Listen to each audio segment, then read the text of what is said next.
The bitter December wind howled across the Wyoming plains, carrying with it tiny daggers of ice that stung any exposed skin foolish enough to brave the elements. Fiona Blackwood had long since lost feeling in her fingers and toes, her thin woolen coat providing little protection against the merciless blizzard that had descended without warning. The stagecoach she'd been traveling in had been forced to stop when a wheel broke, and the driver and other passengers had sought shelter at a nearby ranch. Fiona, disoriented and separated from the group in the whiteout conditions, had wandered for hours until her legs simply gave out beneath her. Now, as darkness fell and the temperature plummeted further, she huddled against the trunk of a lone pine tree, her copper hair crusted with snow, her pale skin taking on a bluish tint.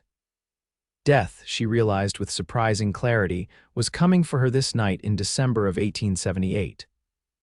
She closed her eyes, too exhausted to fight anymore, allowing the deceptive warmth of hypothermia to wash over her, the crunch of snow beneath hooves barely registered in her fading consciousness.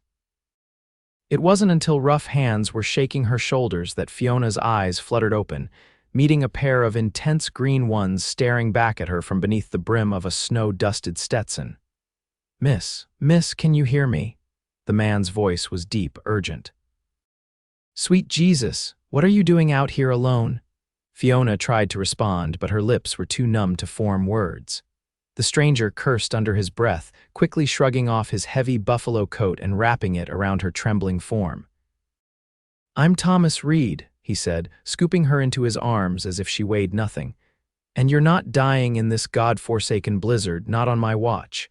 He lifted her onto his horse, mounting behind her and pulling her securely against his chest. "My cabin's not far.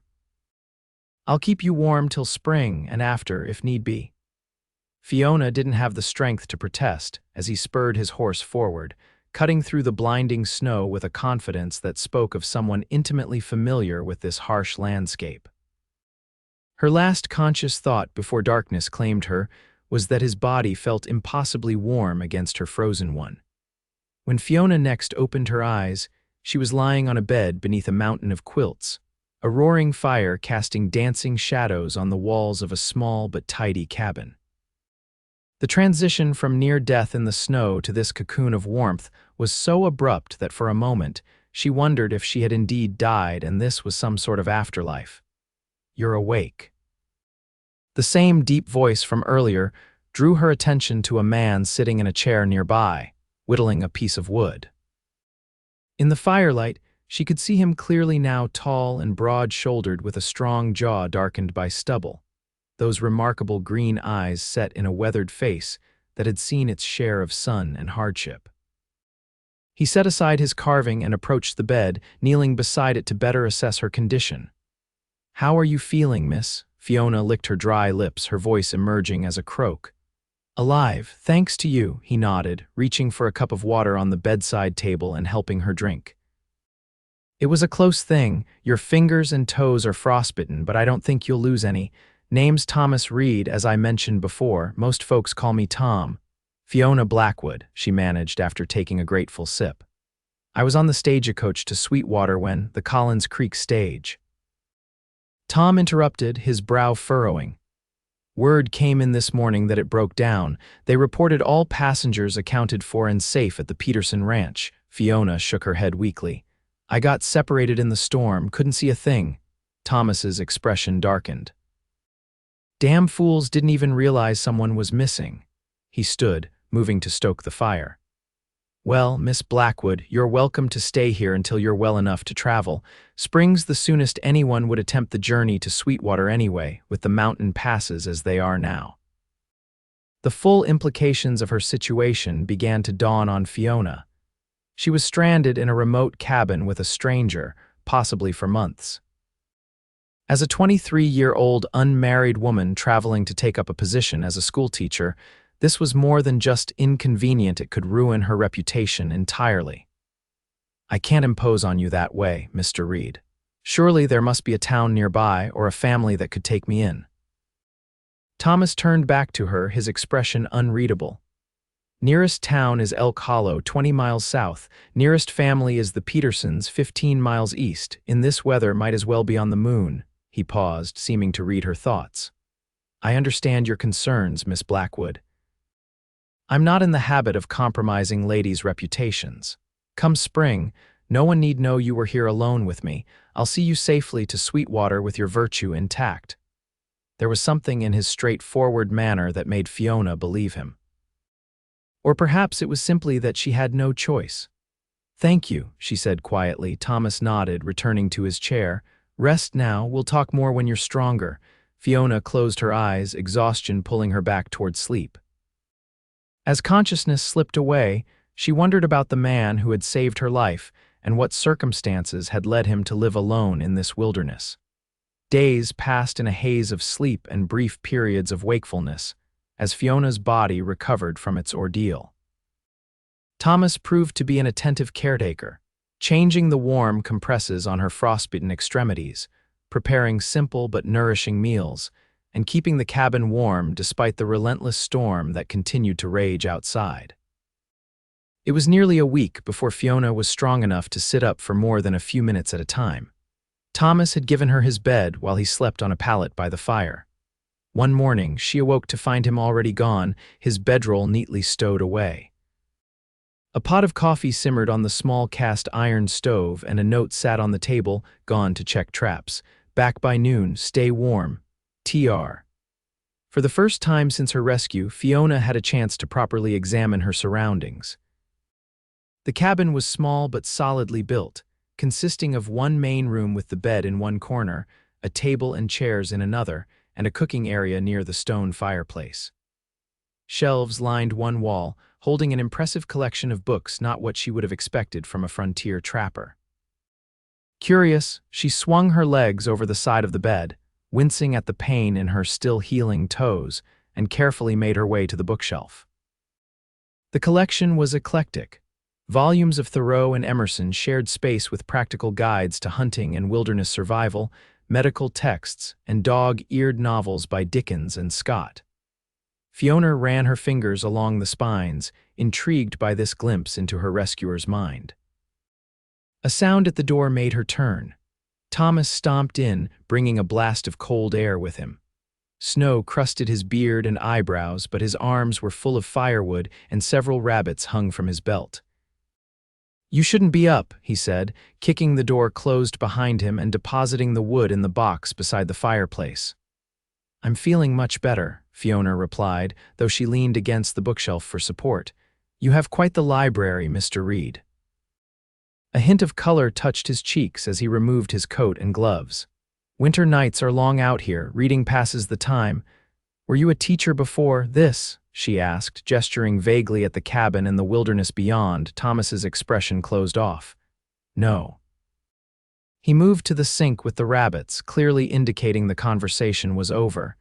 "You should rest more. Those feet won't heal if you push too hard." Fiona nodded, making her way back to the bed. As she watched him efficiently skin and clean the rabbits, she wondered what secrets lay behind his reticence. This man who lived alone in the wilderness, yet surrounded himself with books, who could kill and dress game without hesitation, yet attended her injuries with gentle hands. Thomas Reed was a contradiction, and despite her predicament, Fiona found herself curious to unravel the mystery. The blizzard finally broke 3 days later, revealing a world transformed into crystalline white as far as the eye could see. Fiona stood at the cabin's single window, marveling at the pristine beauty that had nearly claimed her life. "It's breathtaking," she murmured. Thomas joined her at the window, standing close enough that she could feel the warmth radiating from him. "Beautiful and deadly, like many things in nature." He glanced down at her, a hint of a smile softening his usually serious expression. "Since you're determined to be up and about, how about I show you around the place, just the inside of the barn for now, until those feet are fully healed." Bundled in Thomas's spare coat, which engulfed her small frame, Fiona stepped outside for the first time since her rescue. The cold air burned her lungs, but the sun on her face felt glorious after days confined indoors. Thomas kept a supportive hand under her elbow as they carefully made their way across the packed snow to a sturdy log barn. Inside, the air was warmer, filled with the comforting smells of hay and animals. Two horses nickered in greeting from their stalls, including the faithful mount that had carried her through the blizzard. A cow lowed softly from another pen, and chickens scratched in a corner enclosure. "You're quite self-sufficient," Fiona observed, impressed. Thomas shrugged, running a hand along his horse's neck. "Have to be this far out. The cow gives milk, chickens provide eggs, horses get me where I need to go, hunting and trapping fill in the rest. And you do this all alone?" The question slipped out before she could stop it. A shadow crossed his face. Not always, but yes, for some years now.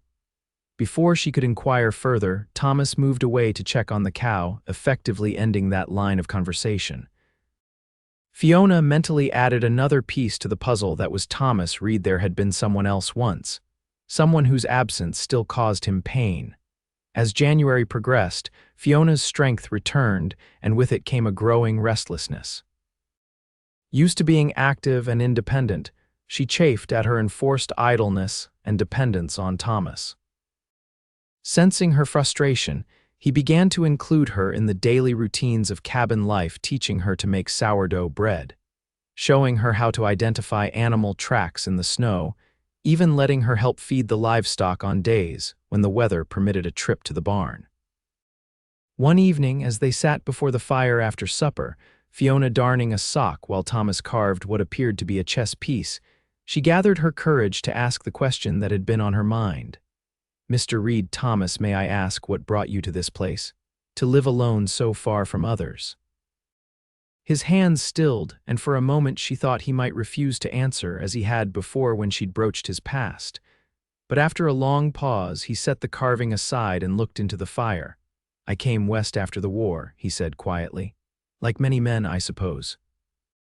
Couldn't settle back into the life I'd left behind in Pennsylvania. Things I'd seen, things I'd done." He trailed off, his gaze distant. "I tried mining for a while, then cattle driving, eventually found I preferred my own company to most others." "But not all others," Fiona prompted gently, remembering his earlier slip. Thomas's jaw tightened. "My wife Ellie and our son joined me out here in '73. We had this place built, we're making a go of it." His voice grew rough. "Influenza took them both the winter of '74. I buried them on the hill behind the cabin." Fiona's heart ached for him. "I'm so sorry, Thomas," he nodded once sharply. "Been alone since, seemed fitting somehow. And you never considered leaving, starting fresh somewhere else. This land was Ellie's dream as much as mine." Leaving felt like abandoning her somehow. He picked up his carving again, his hands moving with quick, precise strokes. "What about you, Miss Blackwood? What brings a young woman like yourself out to Wyoming territory alone?" Fiona recognized the deflection but allowed it. "I was engaged to be married," she said, returning to her darning. "To a man my father's age, a business associate of his. When I refused, my family made it clear I was no longer welcome in their home." She gave a small, sad smile. The position in Sweetwater was one of the few options open to an unmarried woman with no family support. Thomas studied her with those penetrating green eyes. "Brave of you to strike out on your own rather than submit to a marriage you didn't want. Or foolish," Fiona replied wryly. "Had you not found me, my adventure would have ended rather abruptly in that snowbank." A ghost of a smile touched his lips. "Brave and lucky then." Their eyes held for a moment longer than was proper, and Fiona felt a strange fluttering in her chest. She quickly looked away, focusing intently on her mending. "Will you teach me to play chess?" she asked, nodding toward the piece he was carving. "The evenings are long, as you said." Thomas seemed surprised by the request but nodded. "I'm making a new set anyway, might as well put it to use." As January gave way to February, a routine developed between them. Mornings were devoted to chores, Thomas handling the outdoor work, while Fiona took over much of the cooking and indoor tasks. Afternoons, when the weather permitted, they would walk a little farther each day, building Fiona's strength while Thomas pointed out the signs of wildlife or taught her how to identify edible plants beneath the snow. Evenings were spent by the fire, reading aloud from Thomas's books or playing chess with the beautifully carved set he'd completed. They learned each other's habits and preferences with the ease of long familiarity, despite having known each other only weeks. Thomas discovered that Fiona took her coffee with just a touch of honey, while she learned that he had a surprising sweet tooth for a man who otherwise ate simply. He came to anticipate her quiet humming as she worked around the cabin, and she grew accustomed to his tendency to speak little in the mornings until he'd had his first cup of coffee. It was during one of their walks, as February's slightly longer days began to hint at the eventual arrival of spring, that Fiona realized something had fundamentally shifted between them. They had stopped by the frozen creek that ran near the cabin, and Thomas was pointing out beaver sign along the banks. "Come spring, this whole area will be alive with activity," he was saying. "The beavers will be—" He broke off as Fiona lost her footing on a slick patch of ice. His arm shot out, catching her around the waist before she fell. The sudden contact brought them face to face, so close she could see the flecks of gold in his green eyes, feel the warmth of his breath on her cheek. For a moment, neither moved. Something electric seemed to pass between them, a recognition of possibility that had been building unacknowledged for weeks. Then Thomas carefully set her upright and stepped back, clearing his throat. "We should head back. Storm clouds moving in from the west." Fiona nodded, unable to trust her voice. As they walked back to the cabin, a careful distance between them now, she reflected on what had just happened or nearly happened. She had almost wished for him to kiss her, this widower who had saved her life and shown her kindness without expectation. This man who lived alone with his grief, but still found beauty in the harsh wilderness around them. The realization should have alarmed her. Instead, it filled her with a warm certainty that felt right in ways she couldn't articulate. That evening, an awkward tension hung in the air between them. Thomas was more withdrawn than usual, focusing intently on the book he was reading, while Fiona pretended absorption in mending one of his shirts. When he abruptly stood and announced he was turning in early, she couldn't help feeling disappointed. "Thomas," she called softly as he made up his palette by the fire. He paused, not looking at her. "Thank you for catching me today." He nodded once, still not meeting her eyes. "Get some rest, Miss Blackwood." The return to formality stung, but Fiona understood. He was drawing boundaries, reminding them both of the temporary nature of their arrangement. Come spring, she would continue to Sweetwater, and he would remain here with his memories. Whatever was growing between them should not take root. Yet as she lay in bed that night, listening to his even breathing across the room, Fiona found herself wondering if either of them truly believed that anymore. A week later, the tension that had been building finally broke, though not in the way either of them might have anticipated. Thomas had gone hunting at dawn, promising to return by midday. When late afternoon came with no sign of him, Fiona began to worry. By dusk, with snow beginning to fall again, her concern had turned to fear. Pushing aside her trepidation, she bundled up in Thomas's spare coat and made her way to the barn. The remaining horse, a steady mare named Juniper, whickered as Fiona entered. "I know I'm not much of a rider," Fiona told the horse as she fumbled with the saddle, "but we need to find him." It took several tries to get the saddle properly secured. Thomas had shown her the basics, but never expected her to saddle a horse alone. Finally, satisfied it wouldn't slip, Fiona led Juniper outside and with considerable effort mounted. The snow was falling more heavily now, but Fiona knew Thomas had headed west that morning, toward a ridge where he often hunted deer. She urged Juniper in that direction, trying to ignore the growing darkness and the biting cold that seeped through her layers of clothing. She had ridden perhaps 2 miles when Juniper suddenly lifted her head, ears pricked forward. A moment later, Fiona heard it too, a faint call carried on the wind. She turned the horse toward the sound, heart pounding. Thomas appeared like a ghost through the falling snow, limping heavily and supporting himself with a makeshift crutch. His face, already pale from the cold, went slack with disbelief when he saw her. "Fiona, what in God's name are you doing out here?" She slid from the saddle, rushing to his side. "Looking for you. What happened? Are you hurt?" he grimaced, leaning against the horse. Stepped in a gopher hole coming down the ridge, ankles likely broken, was making my way back slowly. His eyes, filled with a mixture of pain and something else, something that made her breath catch, searched her face. You shouldn't have come looking for me, it's dangerous. As opposed to you freezing to death out here, Fiona retorted, helping him toward the horse. Can you ride? With considerable effort and muffled curses, Thomas managed to mount Juniper. Fiona climbed up behind him, reaching around his waist to take the reins.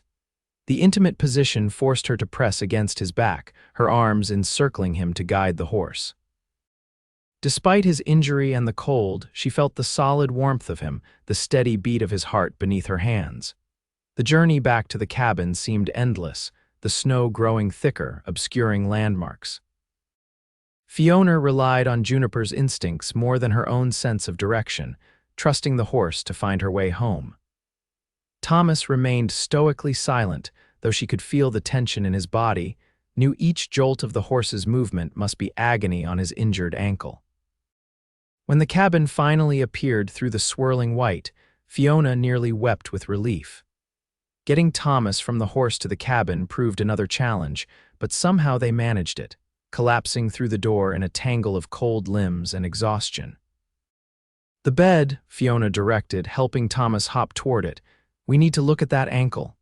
I'll take the pallet, he protested weakly. Can't take your bed. It's your bed and you'll use it while you're injured, Fiona said firmly, helping him sit on the edge of the mattress. Now let me see the damage. Carefully removing his boot revealed an ankle already swollen to twice its normal size, mottled with angry bruising. Fiona winced in sympathy, but maintained a practical demeanor as she examined it. I don't think it's broken, she said after gently probing the injury. A bad sprain, more likely. We need to wrap it tightly and keep it elevated. She moved to gather supplies, strips of clean cloth, a pot of snow to melt for cold compresses. Thomas watched her efficient movements with a mixture of admiration and something deeper. You came looking for me, he said quietly. You could have gotten lost, frozen. Why risk it? Fiona paused in her preparations, meeting his gaze directly. You know why. The simple statement hung in the air between them, an acknowledgement of what had been growing, unspoken, for weeks. Thomas's expression softened, the hard lines of pain easing from around his eyes. Fiona, he began, her name a caress on his lips. She shook her head, returning to her task of wrapping his ankle. Rest now. We'll talk when you're not in pain and half frozen. But as she worked, her hands gentle on his injured limb, something had irrevocably changed between them. The boundaries so carefully maintained had blurred, leaving them in uncharted territory neither had expected to explore. The next few days saw their roles reversed, with Fiona now the caretaker and Thomas the reluctant patient. She insisted he remain in bed for the first 48 hours, bringing him meals and changing the cold compresses on his ankle regularly. He chafed at the inactivity, but complied with her directives, watching with growing admiration as she took on the outdoor chores he could no longer manage. You're becoming quite the frontierswoman, he observed on the third day as she returned from feeding the livestock, her cheeks flushed with cold and exertion. Fiona smiled, hanging up his coat. Necessity is a quick teacher. She moved to check his ankle, pleased to see the swelling had reduced considerably. How does it feel today? Better. I should be able to get around with a crutch now. We'll start with short walks tomorrow, she agreed, rewrapping the injury. Her fingers lingered perhaps longer than necessary on his skin, and when she looked up, she found his eyes on her, dark with an intensity that made her pulse quicken. Fiona, he said softly, reaching out to brush a strand of copper hair from her face.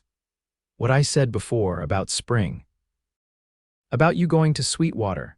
She caught his hand, holding it against her cheek. Do you want me to go? Thomas's thumb traced the curve of her cheekbone, his touch reverent. No, he admitted, his voice rough with emotion. God help me, I don't. The honesty in his words, in his eyes, broke something open inside her. Then ask me to stay. For a moment, he seemed unable to speak, overwhelmed by what she was offering. Then he pulled her gently toward him until their foreheads touched, his hand cradling the back of her neck. Stay with me, Fiona Blackwood, not just until spring, but after. Stay. Instead of answering with words, Fiona closed the small distance between them, pressing her lips to his in a kiss that began tentative but quickly deepened. Years of loneliness on both sides giving way to a hunger neither had expected to feel again. When they finally parted, breathless, Thomas rested his forehead against hers. "I never thought to feel this way again," he confessed. "After Ellie, I believed that part of me was buried with her." "I know I can never replace her," Fiona said softly. "I wouldn't want to. She'll always be part of you, part of this place." Thomas lifted her chin, making sure she met his eyes. "You're not replacing anyone. What I feel for you is its own thing, unexpected and precious." His expression grew serious. "But you should know what you're agreeing to. This life is hard, isolated. Sweetwater would offer you community, children to teach, a different kind of future." Fiona smiled, taking his hand in hers. "I came west looking for a new beginning, a place where I could be my own person. I never expected to find it in a snowbank." Her smile widened. "And as for children to teach, well, perhaps someday this cabin might be filled with our own." The look of wonder that transformed Thomas's face at her words was something Fiona knew she would treasure forever. He pulled her close again, his kiss a promise that needed no words to explain. As February melted into March, bringing the first tentative signs of thaw, Thomas and Fiona settled into a new rhythm, no longer as reluctant host and unexpected guest, but as partners building a shared future. Thomas's ankle healed steadily, allowing him to resume more of his duties, though Fiona insisted on continuing to help with the livestock, having developed a particular fondness for the cow and chickens. They spent evenings planning improvements to the cabin and additional room, a larger garden come spring, perhaps even a small schoolhouse eventually, as other families were slowly moving into the region. Thomas spoke of building up his small herd of cattle, while Fiona shared her dreams of establishing a lending library for the scattered homesteads. "You'll need to write to Sweetwater," Thomas reminded her one evening as they sat before the fire, her head resting against his shoulder. "Let them know you won't be taking the teaching position." Fiona nodded, a flicker of uncertainty crossing her face. "And explain why. I suppose there will be talk."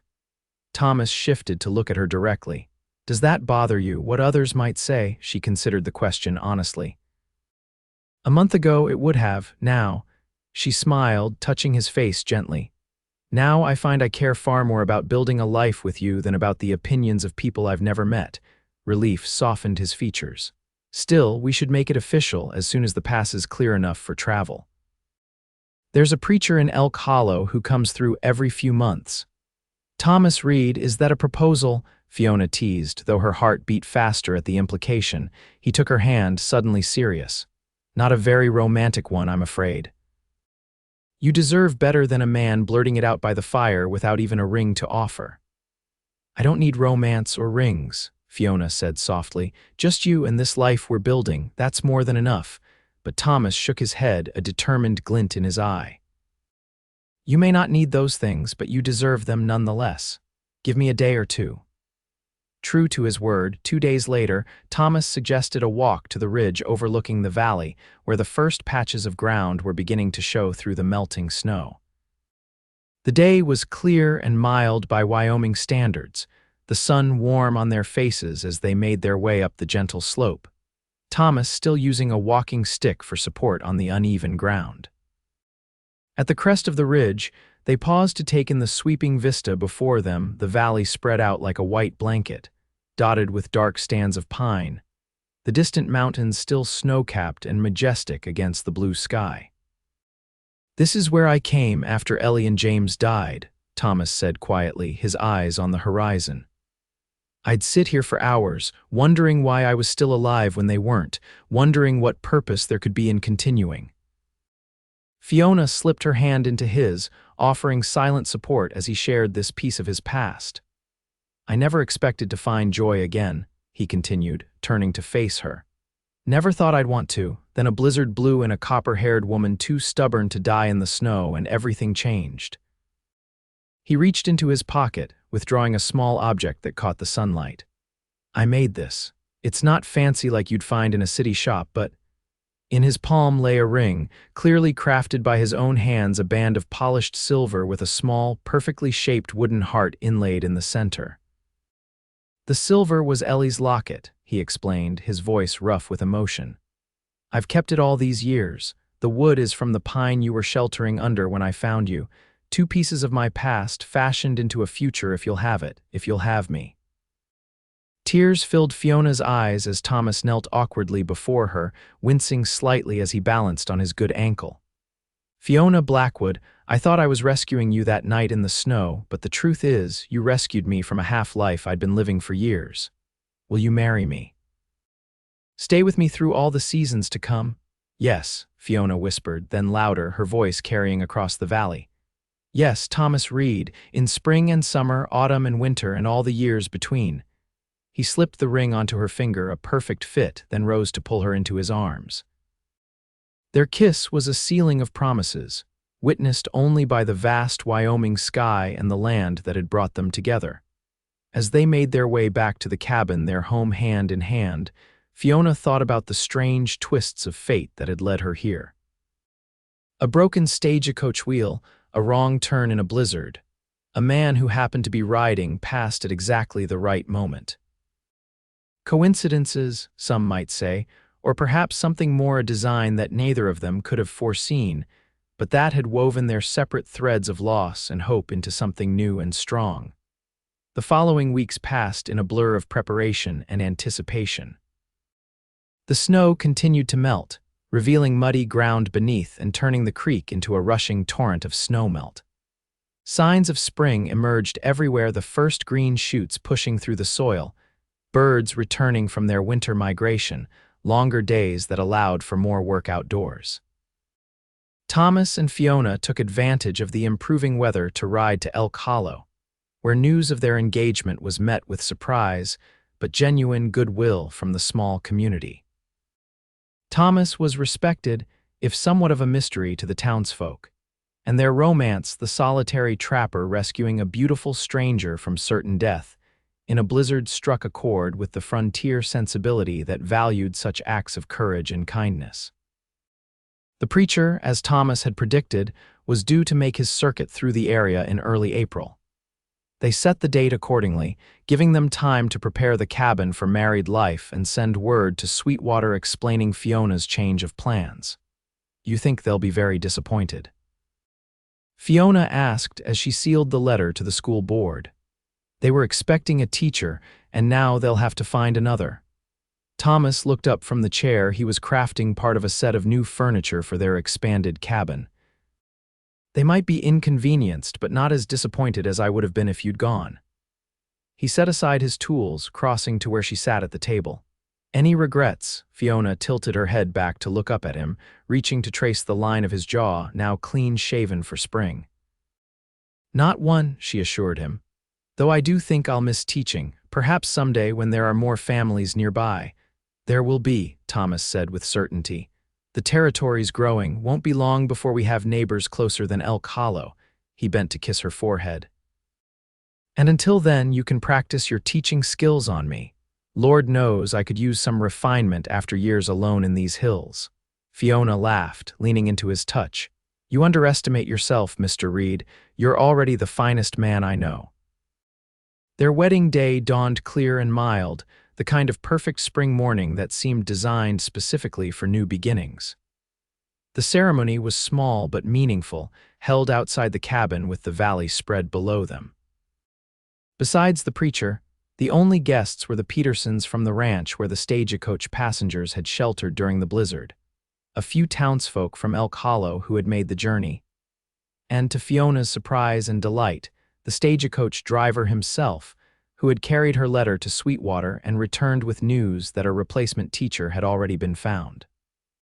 Seems like things worked out for the best all around, Miss Blackwood, or Mrs. Reed now, I should say, the driver told her after the ceremony. The new schoolmarm is the niece of the mayor, just finished her education back east, and you. He glanced at Thomas, who was deep in conversation with Mr. Peterson. Well, you found something better than a teaching post by the looks of it. Fiona followed his gaze, her heart swelling with happiness as she watched her husband, laugh at something Mr. Peterson said. Thomas caught her eye across the gathering, his smile softening as their gazes met. Yes, she agreed quietly, something much better indeed. After their guests departed, promising to return for a proper barn raising in the summer to help with the cabin expansion, Thomas and Fiona stood together on the porch, watching the sun begin its descent toward the western mountains. Happy, Mrs. Reed? Thomas asked, his arm around her waist, drawing her close against his side. Fiona leaned into him, savoring the solid strength of him, the sense of rightness she felt in his embrace. Completely, Mr. Reed. He turned her gently to face him, his expression suddenly serious. There's something I want to show you. I've been waiting for the right moment.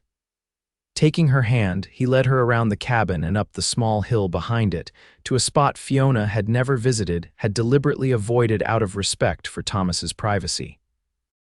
Two simple wooden crosses stood side by side, lovingly maintained, with fresh spring wildflowers already placed at their bases. Ellie and James, Thomas said softly, standing respectfully before the graves. I wanted you to meet them properly, and... He hesitated, then continued, his voice thick with emotion. I wanted them to meet you, to know that I've found happiness again, that the cabin will be filled with life and laughter once more. Tears filled Fiona's eyes at the gesture, the trust and love it represented. She knelt to place her own small bouquet of wildflowers beside Thomas's. Thank you for sharing them with me, she whispered, both to Thomas and to the woman who had loved him first. As they stood together in the gentle spring twilight, the first stars appearing in the darkening sky, Fiona reflected on the journey that had brought her to this moment. From a sheltered existence in the east to the brink of death in a Wyoming blizzard, to finding love and purpose with a man who had saved her in more ways than one. What are you thinking? Thomas asked, noticing her contemplative expression. Fiona smiled, leaning her head against his shoulder as they made their way back to the cabin, their home. I'm thinking about how sometimes the worst moments of our lives can lead us to the best ones. If that stagecoach hadn't broken down, if I hadn't gotten lost in the snow. If I hadn't decided to check my western trap line that particular evening, Thomas added, understanding her meaning. A lot of chances had to align, or perhaps not chance at all, Fiona suggested, perhaps something more like fate. Thomas considered this as he opened the cabin door, the warm light within spilling out to welcome them home. Fate or chance, I'm grateful for whatever forces brought you to me that night. He swept her into his arms, carrying her across the threshold with a strength that belied his recent injury. And I plan to keep you warm for all the springs to come, Fiona Reed, and every season after. As he lowered her onto their bed, no longer his alone, no longer a place of solitary rest, but now a sanctuary they shared, Fiona pulled him close, sealing his promise with a kiss that spoke of all the seasons they would weather together, all the years that stretched before them, rich with possibility. Outside, the Wyoming night settled around their cabin, stars wheeling in their ancient patterns above the valley. Inside, two lives once separated by circumstance, grief, and miles of wilderness had found their way to each other against all odds, forging a bond that would endure through whatever storms might come, a love kindled in the depths of winter, but destined to burn brightest in the spring, and long after. 5 years later, April 1883, the sound of children's laughter rang through the expanded cabin, now nearly twice its original size with the addition of 2 new rooms and a proper front porch. Fiona stood at the stove, stirring a pot of stew while keeping one eye on 3-year-old James, who was industriously stacking wooden blocks on the floor nearby. Through the open window, she could see Thomas in the yard, teaching their 4-year-old daughter Alina how to feed the chickens without frightening them. So much had changed in 5 years, yet the fundamental warmth and safety she'd found that first winter remained constant. The valley had indeed begun to fill with new settlers, as Thomas had predicted. There were now 6 families within a 10-mile radius, enough that Fiona had started a small school that met 3 days a week in a purpose-built schoolhouse near the creek. Their own family had grown too, with Alina arriving just over a year after their wedding, and James following close behind. Fiona rested a hand on her slightly rounded belly, smiling at the thought of the third child who would join them come autumn. Outside, Thomas scooped Alina onto his shoulders, her delighted squeals carrying on the spring breeze. He caught Fiona watching from the window and gave her a wink that, even after 5 years of marriage, still made her heart skip a beat. Life in the Wyoming territory remained challenging. Winters were harsh, medical care distant, and the work of maintaining their growing ranch never ending. But with each challenge came rewards. The satisfaction of a well-built fence, the joy of a successful harvest, the pride of seeing their children grow strong and happy in this wild, beautiful place. As Thomas and Alina came in from the yard, bringing with them the scent of sunshine and fresh air, Fiona was struck by a sudden memory of that fateful night 5 years ago, the biting cold, the certainty of death, and then the miraculous appearance of a stranger on horseback, his deep voice promising warmth until spring and after. Thomas crossed to her, planting a kiss on her cheek while Alina scrambled down to play with her brother. "What's that smile for?" he asked, his arm slipping around her waist. Fiona leaned into his embrace, thinking of all they had built together from that desperate beginning. "Just remembering a promise made in a snowstorm," she said softly. "One that you've kept rather well, I'd say." Understanding dawned in his eyes, and he pulled her closer, his hand coming to rest protectively over hers on her belly. "The best promise I ever made," he murmured against her hair. "And the easiest to keep." Around them, their home pulsed with the life they'd created together, children playing, dinner cooking, the future unfurling before them like the vast Wyoming sky, limitless with possibility. From the darkest night of winter had come this, a love that warmed not just until spring, but through all the seasons of their lives. And as Thomas bent to kiss her properly, Fiona knew with absolute certainty that the warmth between them would never fade, no matter how many springs might come and go. They had found in each other not just shelter from the storm, but a reason to build something lasting, a love as enduring as the mountains that watched over their valley, as constant as the stars that had guided them home to each other.